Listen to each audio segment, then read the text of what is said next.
दसऱ्यानिमित्त शिवतीर्थवर मनसे अध्यक्ष राज ठाकरेंच्या हस्ते शस्त्रपूजन, ते नातू कियाननं सोनं देत घेतले राज आजोबांचे आशीर्वाद। ठाकरे बंधूंच्या भूमिका स्पष्ट आहेत। ग्राउंड लेवलवर दोन्ही पक्षाचे काम सुरू झाले। मनसेसोबतच्या राजकीय युतीबाबत संजय राऊतांचं वक्तव्य, तर निवडणुकीपुरती नाही तर विचारांची युती व्हावी लागते, दीपक केसरकरांचा टोला।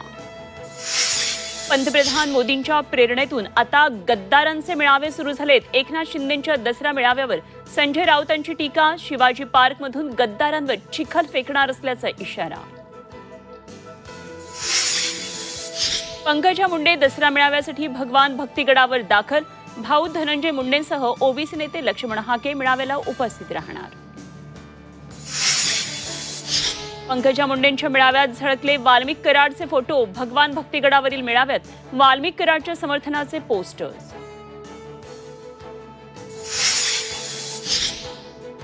आपल्या सुरक्षेसाठी अजून सक्षम व्हावं लागेल। पहलगाम दहशतवादी हल्ल्यानंतर मोहन भागवतांचा सल्ला, तर शेजारच्या देशांमधल्या अराजकतेवरूनही व्यक्त केली चिंता।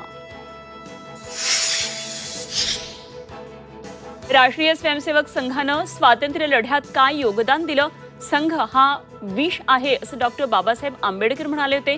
नागपूरमधल्या शताब्दी सोहळ्यावरून राऊतांची बोचरी टीका।